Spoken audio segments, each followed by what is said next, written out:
So I also put section 6.4 and 6.5 together as well because they are similar shapes, kind of like 6.2 and 6.3 was about parallelograms.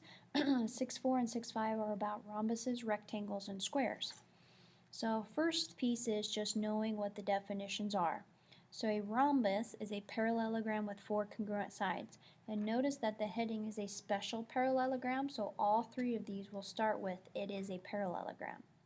A rectangle, which is most familiar probably with you, is that it will be a parallelogram with 4 right angles, and notice that it doesn't have the opposite sides already marked.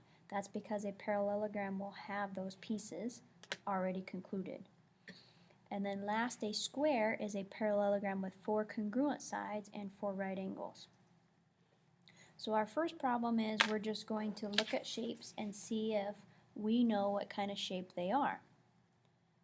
So it's saying decide if it's a rhombus, a rectangle, or a square. So number 1, notice I have 4 right angles and I have opposite sides congruent. So my answer would be rectangle. Number 2, notice I only have 4 congruent sides. You cannot assume that those angles are right angles unless they have marked it. So in this case, number 2 would be a rhombus. Now pause the video and see if you can do 3 and 4. Number 3 has 4 congruent sides marked, so my answer would be a rhombus because no angles were marked as right angles. And then last, number 4 has 4 congruent angles and 4 congruent sides, so that makes it a square. So that was practicing what the shapes were. Now you're going to get into some different types of theorems that tell you specifics about them. So the first one, if a parallelogram is a rhombus, then its diagonals are perpendicular. So notice that if I have a rhombus, then my diagonals will always intersect and form a 90-degree angle. The second one says, if a parallelogram is a rhombus, then each diagonal bisects a pair of opposite angles. So if I have a rhombus, then my diagonal will split these angles into halves so that I know that these are congruent to each other. So we're going to practice finding some measures of angles in a rhombus.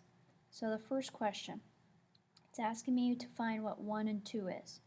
Well, that last theorem we got done reading says that a diagonal will bisect this angle, so I automatically know that angle 1 will be equal to 35 since this diagonal bisects and that makes these two congruent.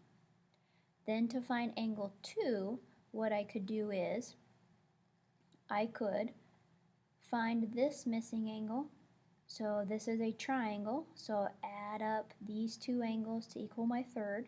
So notice that I got this 90 because the diagonals will intersect and form a right angle. So if I did 180 minus 35 minus 90, I would get this angle, which is 55 degrees. Remember, your diagonal bisects this angle, so if this is 55 degrees, then this angle will also be 55 degrees. Pause the video and see if you can do number 10.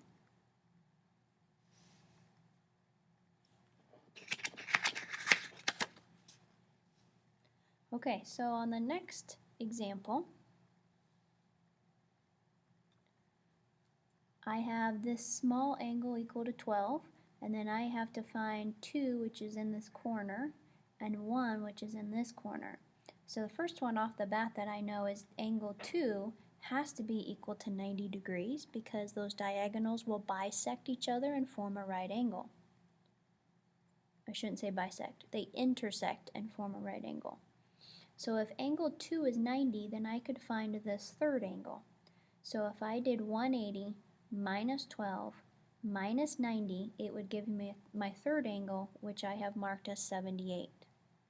Now, keep in mind that if I have a rhombus, then this line and this line are parallel. Going back to first semester stuff, if I have two parallel lines and I have a transversal, then you might end up getting alternate interior angles, alternate exterior, same side interior. So if this is 78, I would know that angle 1 is also 78 because this angle and this angle are alternate interior angles. So kind of tricky stuff here because it applies quite a bit. It applies what you know about triangles, and then it also applies what you know about angles formed within parallel lines. Okay, so next theorem is where we have theorem 615, which says if a parallelogram is a rectangle, then its diagonals are congruent. So rectangle here, my diagonals will always equal to each other. So next question, find the value of x and the length of each diagonal. Well, if they gave me my diagonals, this theorem says they have to be congruent. So I can just set them equal to each other and then solve. So my first step would be minusing 3x. So I would get 7x minus 4 equaling 24.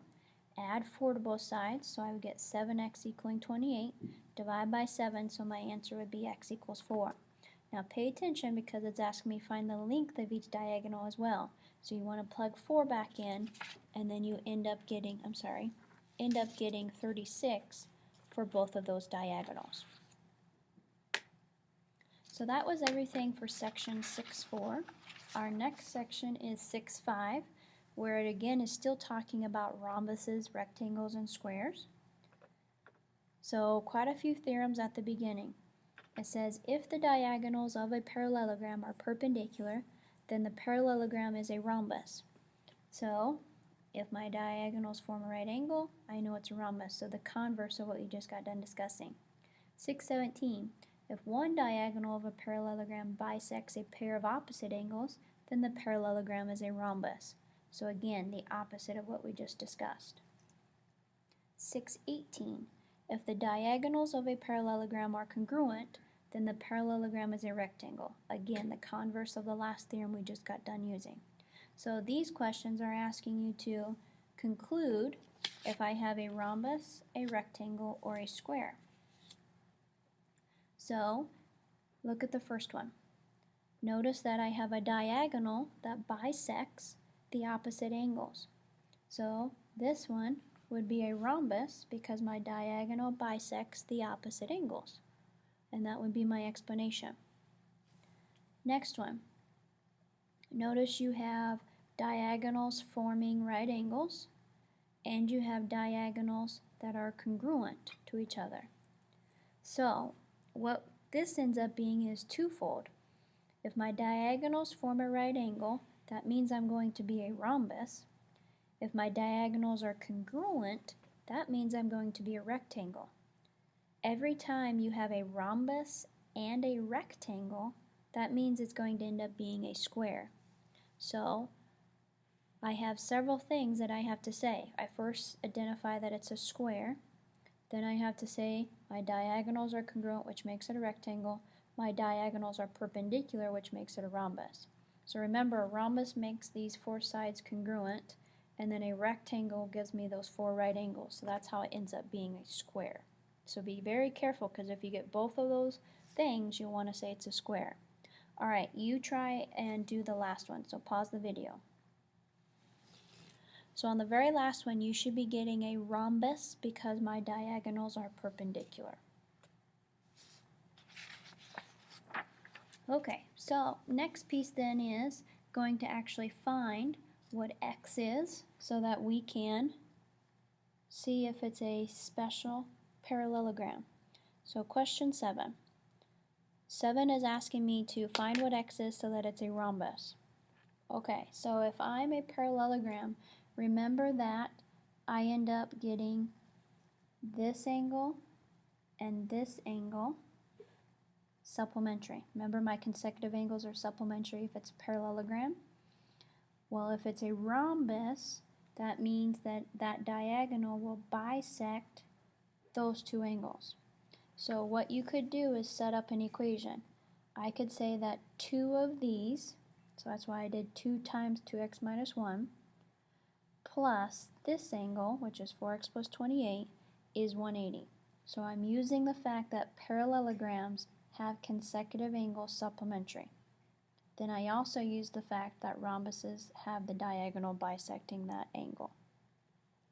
So then I would just solve it. Distribute, so I get 4x minus 2 plus 4x plus 20 equals 180. Simplify, so 8x plus 26 equals 180. Minus 26, and then divide by 8. So my answer would be x equals 19.25. Let's talk through the next one. So the next one is saying you want to find what x is, so it's a square. So notice they're giving me this angle. So if I have this angle, remember a square will have the diagonals bisecting this angle. And I also know that each angle in a square has to be equal to 90. So again, you're using several things in order to solve these. So what you could do to set it up would be take 2 times this expression and then set it equal to 90. So I would do distributing, so 14x plus 6 equals 90, minus the 6 and divide by 14, so I get x equals 6. Pause the video and see if you can do the last two. So the last two are pretty easy because you just have diagonals. So on number 9, I see my diagonals bisect each other, so this has to be equal to that for a rectangle, so you could just set them equal to each other and solve. So if you solve it, you should be getting x equals 5. Same question on 10. My diagonals bisect each other, so I can just set those expressions equal to each other. Minus 1x minus 10, so 48 equals 2x, and then divide so you get 24. If at any point you have questions, please pause the video and let me know. Otherwise, go ahead and start on your assignment.